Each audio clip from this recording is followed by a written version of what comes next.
8वां साल शुरू हो जाएगा। सही रिवायत में मौजूद है ईसा अलैहिस्सलातु वस्सलाम तशरीफ लाएंगे, फजर की नमाज के बाद का वक्त होगा, एक रिवायत में असर की करीब वक्त होगा नमाज का, उतरेंगे दमिश्क की जामा मस्जिद के ऊपर, मशरकी मीनारे के ऊपर, दो फरिश्तों के ऊपर कंधों पर अपना हाथ रखे हुए उतरेंगे, बाल मुबारक से ईसा अलैहिस्सलाम के मोतियों की तरह कतरे गिरते रहेंगे, नीचे आएंगे, नमाज का वक्त होगा, महदी अलैहिस्सलाम फरमाएंगे आप नमाज पढ़ाएं, ईसा अलैहिस्सलाम फरमाएंगे इस उम्मत की करामत है, रसूलुल्लाह सल्लल्लाहु अलैहि वसल्लम की इज्जत और हुर्मत की वजह से।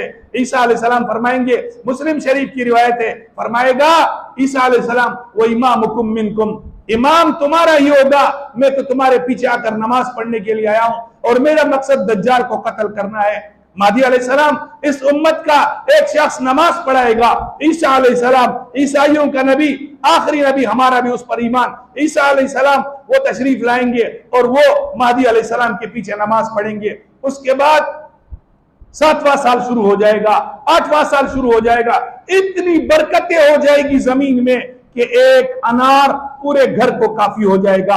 एक अनार का छिलका इतना बड़ा होगा, हदीस पाक में आता है कि पूरा घर एक खेमे के तौर पर उससे साया हासिल कर सकता है। फरमाया एक बकरी का दूध पूरे घर को काफी होगा, एक गाय का दूध पूरे कबीले को काफी होगा, एक ऊंट का दूध, एक ऊंटनी का दूध पूरे कबीले को काफी होगा। आका सल्लल्लाहु अलैहि वसल्लम ने फरमाया फिर खबर आ जाएगी, दज्जाल आया, 40 दिन जमीन पर रहेगा। दज्जाल कहां आया, कहां पैदा हो गया? बाज रिवायत सही अबू दाऊद शरीफ में, तिरमिजी शरीफ में, मिशकात शरीफ में रिवायत मौजूद है। रसूलुल्लाह सल्लल्लाहु अलैहि वसल्लम ने फरमाया दज्जाल का जो वालिद होगा वो लंबा होगा, सूखड़ा होगा, उसकी नाक जो है वो मिट्टू की तरह होगी, तोते की तरह उसकी नाक होगी, और उसकी मां बड़ी मोटी ताजी चर्बी वाली होगी। मदीना तैयबा में इसी तरह एक बाग में एक बाप और माँ रहते थे, एक मियाँ बीवी रहते थे। तो पता चला आप सल्लल्लाहु अलैहि वसल्लम ने फरमाया बाप सूखड़ा होगा, तोते की तरह नाक होगी, माँ बड़ी सर्दी और मोटी होगी। फरमाया 30 साल तक उनकी औलाद नहीं होगी, 30 साल के बाद उनका बच्चा होगा। रिवायत सहीह में मौजूद है कि उसी बाग में सहाबा को पता चला कि वो यहूदी था और उसकी बीवी भी यहूदियन थी। फरमाया 30 साल के बाद उनका बच्चा पैदा हुआ। एक सहाबी फरमाते हैं हजरत अबू सईद खुदरी रजी अल्लाह तआला अन्हु कि मैं चला गया और मैंने जाकर पूछा कि भाई तुम्हारे यहाँ कोई बच्चा पैदा हुआ है? उन्होंने कहा जी हाँ। कितने वक्त के बाद पैदा हुआ? उन्होंने कहा कि 40-30 साल के बाद हमारे यहाँ बच्चा पैदा हुआ। देखा मैंने कि रसूलुल्लाह ने जो उसके वालिद की निशानी बतलाई थी उसमें मौजूद थी, उसकी वालिदा की जो मोटी ताजी होने की निशानियां बतलाई थी वो मौजूद थी। तो उसके बाद मैंने उनको पूछा कि तुम्हारा बच्चा कैसा है? उन्होंने कहा बड़ा शरीर है। और आप सल्लल्लाहु अलैहि वसल्लम ने फरमाया उसकी एक आंख कानी होगी, और वाकई उसकी आंख भी कानी थी। बहरहाल रसूलुल्लाह सल्लल्लाहु अलैहि वसल्लम के जमाने में ये शख्स मदीना तैयबा में चलता रहा। आप सल्लल्लाहु अलैहि वसल्लम ने एक दिन उसको पूछा कि तू मुझे मानता है कि मैं अल्लाह का रसूल हूं? दज्जाल ने, उसका नाम लिखा है हदीस में इब्ने सय्याद, उसने कहा कि मैं ये मानता हूं कि आप अरब के पैगंबर हैं। और एक दिन अबू सईद खुदरी फरमाते हैं मैं उसके साथ चलने लगा, मैंने उससे बोला कि लोग तेरे बारे में दज्जाल होने का दावा कर रहे हैं कि तू दज्जाल है, बतला। उसने कहा भाई दज्जाल के बारे में तो मोहम्मद रसूलुल्लाह ने फरमाया कि वो काफिर होगा, मैं तो देखो मुकलमा पढ़ रहा हूं। और उसने कहा रब्बी अलैहिस्सलाम ने फरमाया दज्जाल मक्का और मदीने में दाखिल नहीं होगा, मैं तो देखो मक्के से मदीने की तरफ तुम्हारे साथ सफर कर रहा हूं। रसूलुल्लाह ने फरमाया दज्जाल के बच्चे नहीं होंगे, देखो मेरे तो मदीने में बच्चे हैं। हजरत अब्दुल्लाह इब्न उमर फरमाते हैं एक दिन मेरे साथ एक गली में चल रहा था इब्ने सय्याद, मैंने उसको बोला लोग तेरे बारे में दज्जाल होने की बातें कर रहे हैं। फरमाया जब मैंने ये कहा वो इतना कूला कि पूरी मदीने की एक गली को उसने भर दिया। मैं डर के मारे उससे भागा। बीबी हफ्सा रजी अल्लाह तआला अन्हा उम्महातुल मोमिनीन रसूलुल्लाह की ज़ौजा, उसके घर में अपनी बहन के घर में गया, उसको मैंने बतलाया। बोला भाई जब रसूलुल्लाह ने फरमाया कि इब्ने सय्याद के बारे में कि इसका मामला उल्टा है, अल्लाह ही को पता है। एक दिन रसूलुल्लाह सल्लल्लाहु अलैहि वसल्लम और उमर इब्ने खत्ताब दोनों आए, देखा ये एक बाग के अंदर लेटा हुआ है। तो रसूलुल्लाह ने फरमाया थोड़ी सी देर चुप जाओ। मिशकात शरीफ में रिवायत अबू दाऊद शरीफ ने नकल की है। फरमाया कि रसूलुल्लाह सल्लल्लाहु अलैहि वसल्लम और आपके साथ उमर इब्ने खत्ताब मौजूद है और ये इब्ने सय्याद एक दरख्त के नीचे लेटा हुआ है। तो रसूलुल्लाह ने फरमाया कि मैं थोड़ी देर एक दरख्त के पीछे छुप गया। हज़रत उमर इब्ने खत्ताब फरमाते हैं कि हमने कहा देखो ये कहता क्या है? तो ये इसकी आंखें बंद रहती थी, दिल इसका जागता रहता था। तो अब हम उसके कुछ पूछते कि भाई तू दज्जाल है। उसकी वालदा ने उसी बाग के अंदर जिस बाग में रहते थे, उसकी अम्मा ने बोला, ए इब्ने सय्याद, मोहम्मद रसूलुल्लाह खड़े हैं। फिर ये खड़ा हो गया।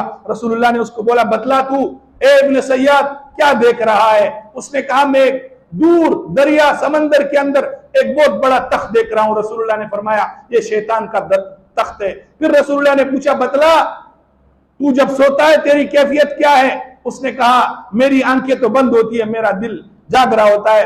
रसूलुल्लाह ने फरमाया, तेरे पास जो खबरें आ रही है? उसने कहा, मेरे पास खबरें अगर 3 आती है तो 2 सच्ची होती है, 1 झूठी होती है, या 1 झूठी होती है और 2 सच्ची होती है। आपने फिर अपने दिल मुबारक में सूरत दुखान को छुपा लिया और बतला, ए इब्ने सय्याद मेरे दिल में क्या है? तो उसने कहा, आपके दिल में दुख, दुख का लफ्ज उस हदीस पाक में आया है कि दुख दुख है, पूरी बात न बतला सका। आपने फरमाया कि इसका मामला अल्लाह ने इसके ऊपर उल्टा करके रखा है। बहरहाल उसके बाद ये गुम हो चुका, आज तक गुम है। तो महदी अलैहिस्सलातु वस्सलाम के जमाने में ये फिर 7वें साल 8वें साल दज्जाल आएगा। एक और रिवायत इसके साथ आप मिला लें, हजरत तमीम दारी ये ईसाई थे, उसके बाद अल्लाह ने इनको इस्लाम नसीब फरमाया। ये फरमाते हैं, मैं 30 साथियों के साथ समंदर के सफर में था, हमारी कश्ती टूट गई, बहरहाल में एक जजीरे में पहुंच गए। जजीरे पर जब हम उतरे, हमने एक शख्सियत, एक चीज देखी जिसके पूरे जिस्म पर बाल ही बाल है, आगे से भी बाल, पीछे से भी बाल। अबू दाऊद शरीफ में रिवायत मौजूद है, मिशकात शरीफ में रिवायत मौजूद है। हजरत तमीम दारी फरमाते रज़ी अल्लाह ताला अन्हु कि हमने उसको बोला, भाई तू क्या भला है, तेरा तो न आगे का पता चल रहा है न पीछे का पता चल रहा है। उसने कहा, मेरा नाम जस्सासा है, मैं जासूसा हूं। किसकी? बोला, एक शख्स है अंदर बैठा हुआ है बहुत बड़े चट्टान के अंदर, उसको बांधा हुआ, वहां जाकर के उससे मालूमात लो।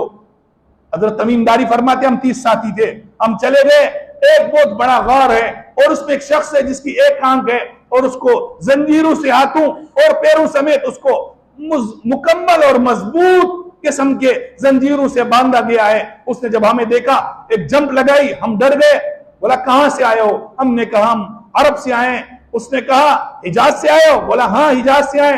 बतलाओ, क्या आखिरी पैगंबर आ चुका? हमने कहा, हाँ आखिरी पैगंबर मोहम्मद रसूलुल्लाह आ चुका। तो उसने कहा, बतलाओ, दरिया तिबरी का पानी खुश्क हो चुका है या नहीं? हमने कहा, नहीं अभी तक उसमें पानी है। बोला, जब उसका पानी खुश्क हो जाएगा तो मेरे निकलने के दिन करीब है। कहा, बतलाओ, नखले बेसान जो शाम में एक बहुत बड़ा बाग है, उसमें खजूरें हैं या नहीं है? साहब तमीम दारी ने फरमाया कि हमने कहा, उस नखले बेसान में अभी तक खजूरें भी है। बोला, ये खजूरें भी खुश्क हो जाएंगी।